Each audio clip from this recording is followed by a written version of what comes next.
Hi everyone, welcome to another episode. Today we're over in Oceania and we're going to talk about the country of the kiwi bird, New Zealand. And we're going all the way back to 1961. So some of this information I had to steal from their current makeup and based on that. But for the rest I kind of had to make assumptions and guesses. But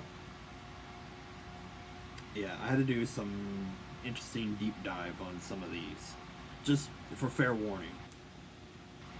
Anyways, its official name was, or actually kind of is, the Dominion of New Zealand, just like Canada and all those other Commonwealth realm countries. Uh, it's technically been it's been a dominion since 1907, but gained full independent status in 1947. So whichever way you see it is up to your interpretation, but at least bare minimum 1947 if you want to count that. So I put both 1907 and 1947 for this one. The capital, Wellington. The leader at the time was Her Majesty Elizabeth II, who passed away 4 years ago at the time this being recorded in August of 2026. And as we all know, she was Queen of the British realm for over 70 years, just a little over, but in terms of years, her reign was from 1952 until her death in 2022. Former government, it was a unitary parliamentary constitutional monarchy. Languages, English, Maori, and New Zealand Sign Language. Religion, the majority of the population does not have a language, or not a language, but a religion. My rule about religion is whatever 50% or more of the population has, like the overwhelming majority on what the religion is. And unfortunately for New Zealand, they don't. Maybe that's why you guys are fans of The Hobbit and Lord of the Rings down there. I don't know, assumption. I mean, I've never been to New Zealand. I would love to go to New Zealand, but things are a little pricey right here in America. Size. So, when I was looking up the map of New Zealand at this time, of their greatest extent in 1961,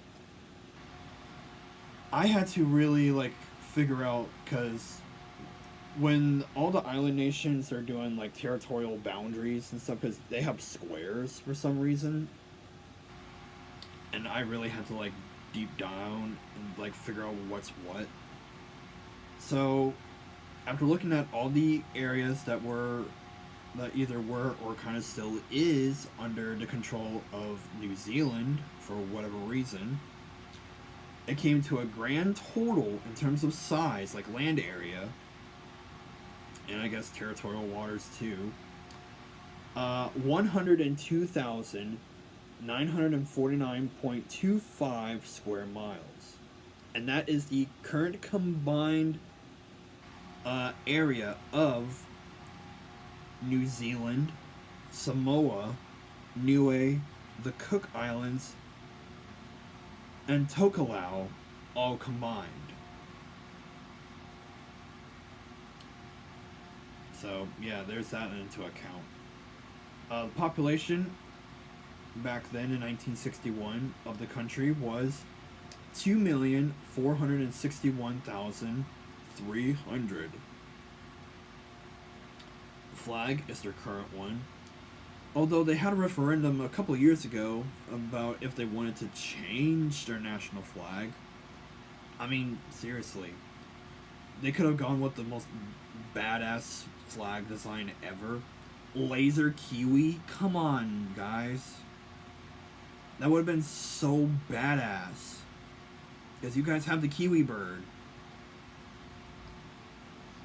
GDP military I was unable to find. At least for, this point in time in their history. But they were best known for giving Samoa independence in 1962 and would eventually have Niue and the Cook Islands join in as part of a Compact of Free Association. Niue in 1974 and the Cook Islands in 1965. Kind of like what we Americans do with the Marshall Islands, Micronesia, and Palau. New Zealand kind of does the same thing too with Niue and the Cook Islands.